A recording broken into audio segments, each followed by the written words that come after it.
नमस्कार साथियों, आप सभी का स्वागत है हमारी इस पवित्र धार्मिक कथा में। अगर आप हमारे चैनल पर पहली बार आए हैं तो पवित्र कथाओं और दिव्य कहानियों को सुनने के लिए चैनल को जरूर सब्सक्राइब करें। आपका एक सब्सक्रिप्शन हमें और भी दिव्य कथाएं लाने की शक्ति देता है।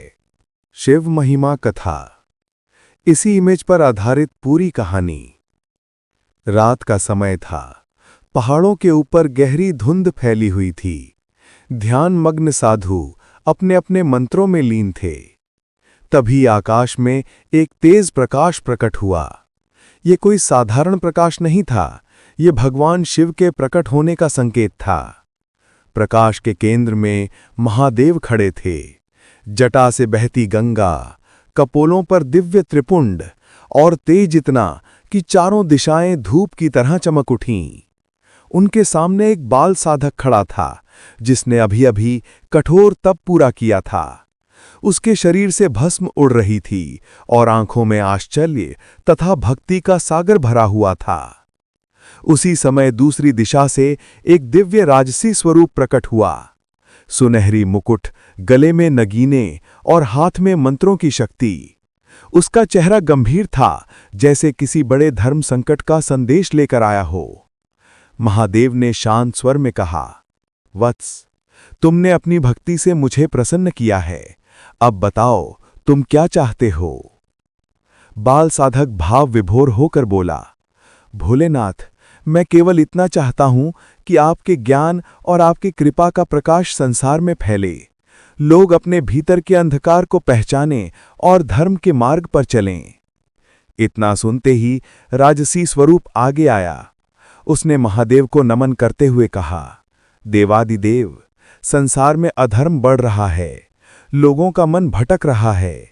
हमें आपकी कृपा की आवश्यकता है, वरना अज्ञान का अंधेरा फैल जाएगा।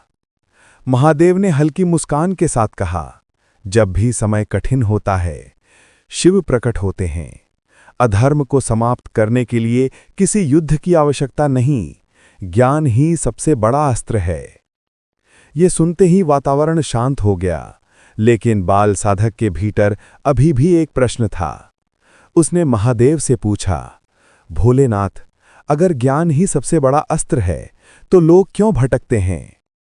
महादेव ने अपनी त्रिनेत्र की हल्की ज्योति फैलाते हुए कहा, क्योंकि मनुष्य बाहर की दुनिया देखने में इतना व्यस्त हो जाता है कि अपने ही भीतर छिपे सत्य को भूल जाता है। जो भीतर है वही असल शक्ति है, और जो मुझे पहचान लेता है वो खुद को पहचान लेता है। राजसी स्वरूप ने गहरी सांस लेकर कहा, तो प्रभु, क्या हमें भी ये ज्ञान संसार को देने का आशीर्वाद मिलेगा। महादेव ने त्रिशूल उठाकर कहा, जाओ और मेरी महिमा का प्रकाश फैलाओ। जो मेरे नाम को सच्चे मन से स्मरण करेगा, उसके सारे भय, दुख और भ्रम दूर हो जाएंगे। इतना कहते ही महादेव का तेज आकाश में फैलने लगा।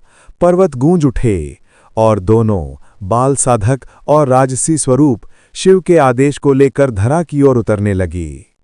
और तभी आकाश में एक दिव्य स्वर गूंजा, हर हर महादेव, शिव ही सत्य है, शिव ही अनंत है।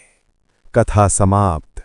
अगर आपको ये पवित्र शिव महिमा कथा पसंद आई हो तो कृपया चैनल को सब्सक्राइब जरूर करें। आपका साथ हमें और भी दिव्य कहानियां लाने की प्रेरणा देता है। पंडित साधन शर्मा द्वारा प्रस्तुत। हर हर महादेव।